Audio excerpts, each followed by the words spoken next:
Hades 2 is a big game, and I mean like really big. But you know what double the regions and double the bosses means? Double the bangers. The Hades soundtrack already had 30 songs, and Hades 2 has 52.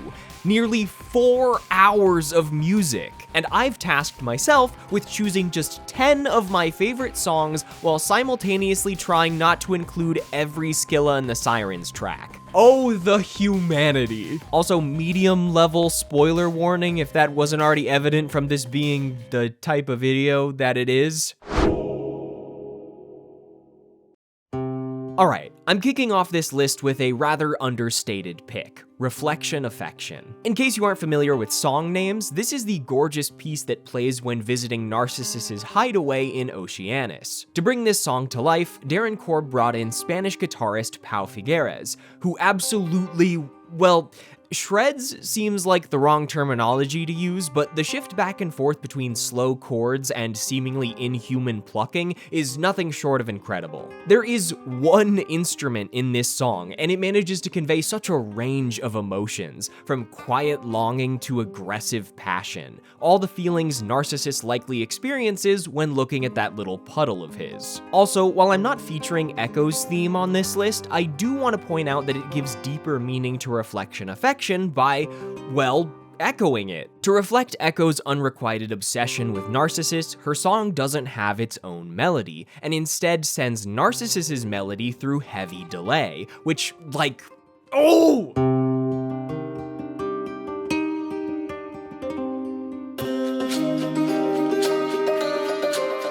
That's telling a story through music, and we like that. That's what we like to see.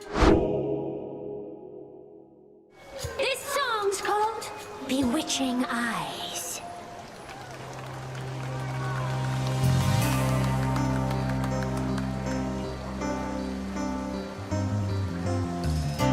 You look at me with bewitching eyes. I can't prove it, but I've got a hunch that Scylla and the Sirens are one of Supergiant's favorite parts about Hades 2. Or at least one of Darren Korb's, because the amount of unique interactions, designs, and songs they have is unmatched, even by the likes of Kronos. I was only gonna put one Scylla song in to give the rest of the soundtrack a chance, but as I was writing this script, I heard a new song.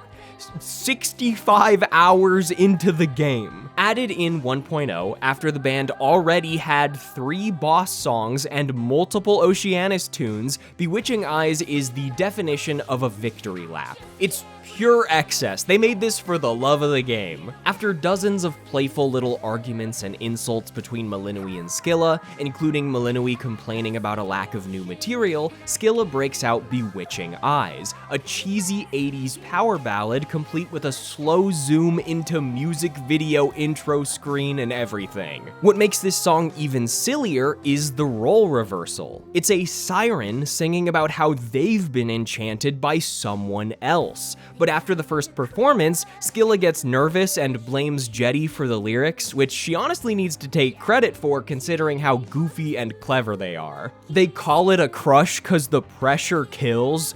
Do I dare open up and tell you like a clamshell? I'd cross the ocean and I'd give you my pearl.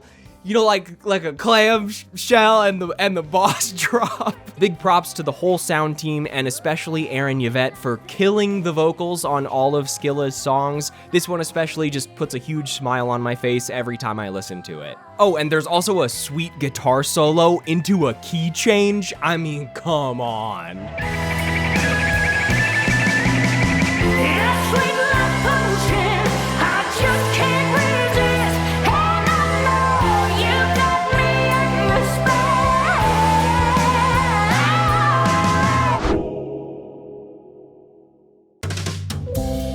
Despite an enormous number of 8-minute-long exploration and battle tracks, I gotta throw another chill jam on here, and Lap of Luxury might just be the chillest of them all. This smooth jazz, loungy rendition of the credits theme is a perfect pairing for Dionysus's party up on Olympus. The soft brush drum groove, the floaty synth arpeggios, Kristen Nygus pouring their heart out on that sultry saxophone melody. This song is so damn good that I've had it set set as my Crossroads music for like 20 or 30 hours, and I start grooving in my seat every time I hear it. I'm listening to it right now writing this, and I'm like, I'm doing a little dance around the room. I'm gonna go shake my butt a little. Ooh.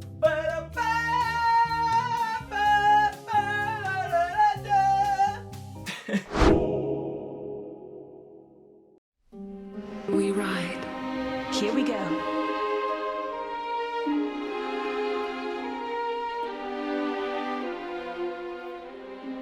I have very, let's say, complex feelings about the ending of Hades 2, and I'll be exploring them in a main channel video soon. But when it comes to the credits theme, Time Belongs to Us, just pull up that gif of the guy floating into the air. Supergiant is just on another level with their vocal themes: Setting Sail, Coming Home, Paper Boats, In the Blood, Bound Together. Fuck! Sorry, unrelated. Have you guys played Pyre? Supergiant is no stranger to vocal duets, especially considering the credits theme of Hades was sung by Orpheus and Eurydice, and Time Belongs to Us continues the tradition by having Apollo and Artemis sing a very picturesque song. The lyrics illustrate contrasts and mirrors, night and day, moon and sun, dark and light, which are fun parallels for exploring both the underworld and Olympus. With some gorgeous lines and killer harmonies that pull sections of the melody from On the Coast, it's a lovely track, but I just don't feel the themes of the game here as strongly as in Supergiant's other works. Despite that,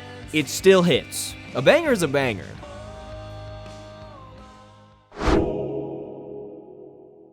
This song is cheating! It's from Hades 1, and I love that fucking game! Princess of the Underworld.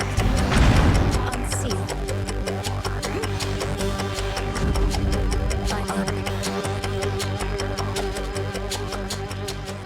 First region from the original game, plus dynamic music that builds in every room, plus ticking clocks and industrial synth elements equals, well, number 6 on my list, obviously. I felt like it would be unfair to the rest of the soundtrack if I put this one too high, but the original Out of Tartarus theme and Hades motif are just so ingrained in my brain that I get so pumped every time this comes on during a run. The blend of the familiar with a hostile clash between Kronos and Melinui's musical influences pair perfectly with the many ornate and mechanical changes Kronos has made to Tartarus after taking over, and the really weird-ass time signature from the original is still here in all its glory, perfect for Kronos. I think it's 21-8 at some points, read as 9-8 and then 2 bars of 6-8, but I literally found an entire thread of people debating it, so I think we chalk this one up to Darren Korb being a menace.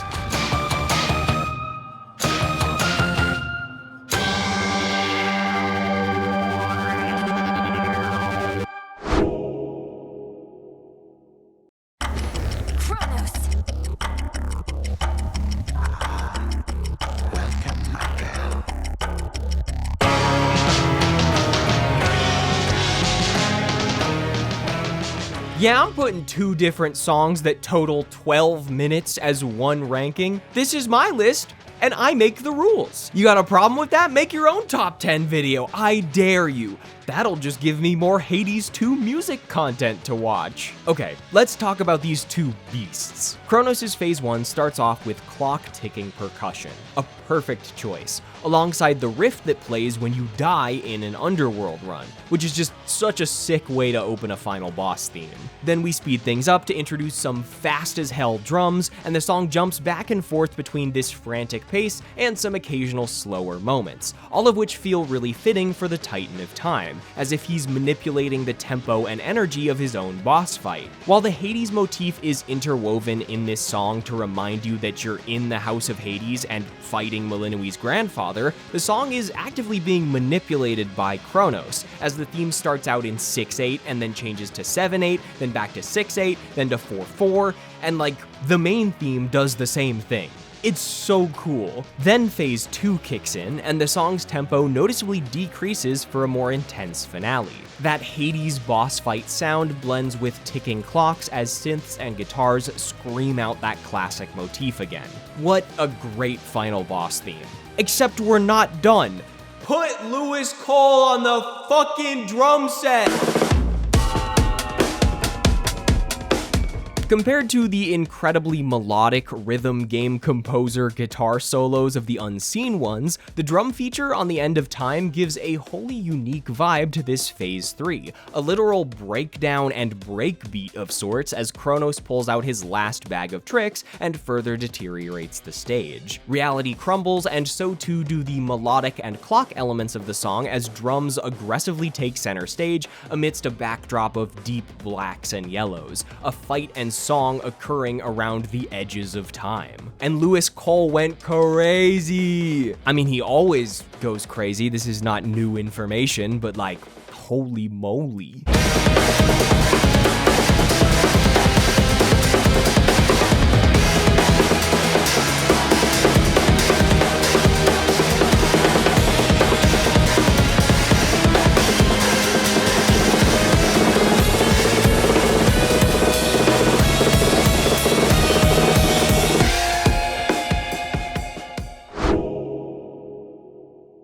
News at 11, song for the tiny rat mini-boss beats out the 12-minute-long Kronos epic. What the fuck is this guy thinking? Actually, wait, what am I thinking? One sec.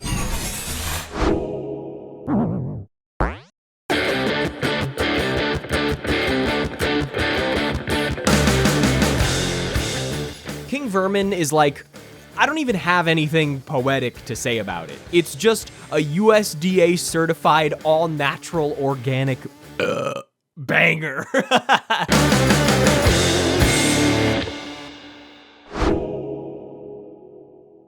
Alright, top 3 is where they get pretty interchangeable for me, as in like, these could shift at the tip of a hat, and they kind of already have, but I'll start with Doomed City. If I had to pick one song that really defines the Hades sound, both in its instrumentation and use of dynamic music, is it weird that I might pick this one? I mean, Into Tartarus, sure, or Titan of Time, but like, alright, I'll just start from the beginning. Doomed City is one of the 3 tracks that can play while exploring the first surface region, the city of Aphira. As you destroy the 6 pylons that block your progress, the song dynamically builds with each completed room, adding instruments and excitement that have come to represent both the original Hades sound and Malinui's influence. You've got the shaker percussion, plucky strings, and the balama alongside the theremin, creating one of the most Mediterranean Halloween songs on the entire soundtrack, with some lovely climbing chord progressions and melodies that echo that sense of tension as you get closer to fighting the first boss, Polyphemus. Now, I know everyone's gonna get mad at me for including this song instead of the one with the crazy-ass pan flute solo or the one with the crazy-ass sax solo, and that's valid, and I see you. But also, have you heard the part where the growly synth bass comes in?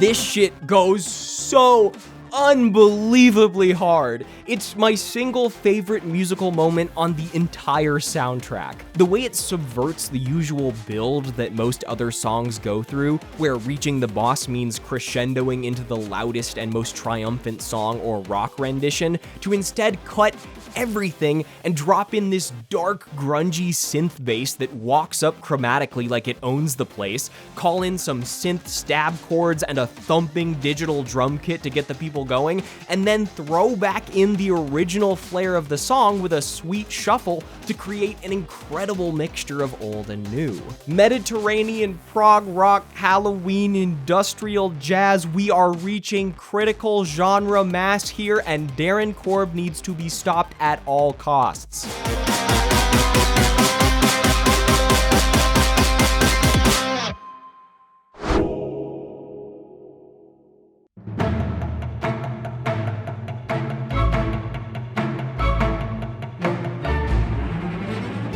Olympus Aflame. This is a big one, and in some worlds is probably number one and probably should be number one, but whatever. As I've mentioned a bit in this video already, Hades 2 uses different instruments and genres to define locations and characters. The original game outlined Zagreus, Hades, and the Underworld with its Mediterranean prog rock Halloween sound. For the sequel, Darren Korb chose to add an industrial electronic vibe with instruments like the theremin and analog synths to represent the witchcraft elements of Millennium and the Crossroads. Olympus, the new region of the game, is given its own flavor with bombastic orchestral instrumentation conducted by Austin Winery. Strings, horns, vocal choirs, you know the drill. And Olympus Aflame masterfully blends all three of these ideas as you exit the Rift of Thessaly and begin your climb. The song begins with a little orchestral intro before starting the bulk of the song with the very familiar balama and shaker, tambourine, clap type percussion we've come to know and love from Hades. As the song progresses, it blends these Mediterranean elements with both the theremin and the orchestra to help paint this picture. The daughter of the underworld, raised in the crossroads, climbing to the home of the gods. All three layers are converging, so to speak. There are so many great moments here in the first half, but my favorite is this absolutely chilling harmony between the theremin and horns at hang on, I'm just gonna make you listen to this and you can't complain.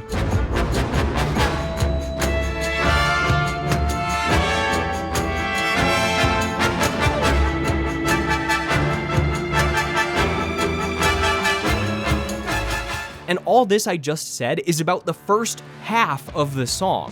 Once you reach Prometheus, the heavy drum kit, bass, and electric guitar show up to turn this into a traditional Hades boss tune while still retaining all previous elements. The theremin pokes its head in again, the strings and horns get even more aggressive, the vocal choir hops in at the end after the guitar shredding. They're bringing in instruments I can't even name because the only one I know is the balama, since Darren has mentioned it in multiple interviews. Ugh, masterpiece.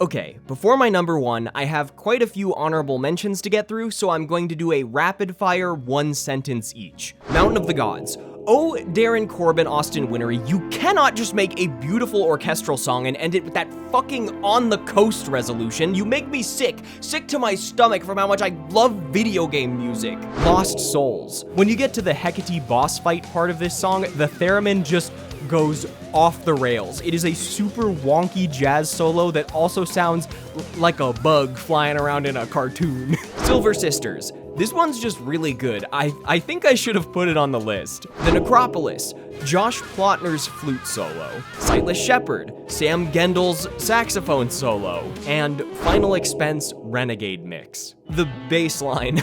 Okay. I'd give every song an honorable mention, but I need to actually finish this video. At first, I thought I should pick a song for number one that has the most narrative relevance or strongest emotional impact. Then I thought I should maybe give it to something with incredible composition choices. But then I remembered that life can just be simple sometimes. So I picked Rockin' a Hard Place because it's a good song.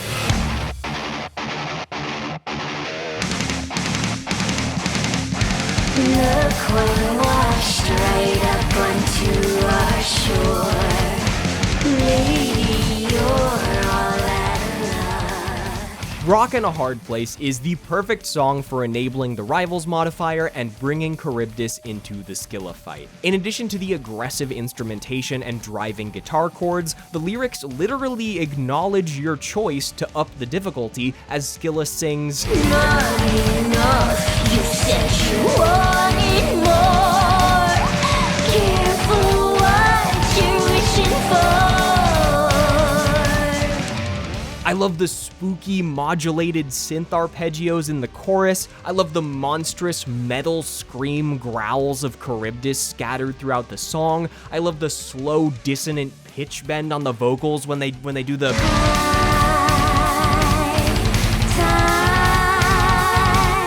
This is a song that screams, "Oh, you are so fucked right now," with every fiber of its being, and I have listened to it on repeat more than any other song on this soundtrack. It's so much of what I love about Hades 2 and Darren Korb's music in one beautiful package.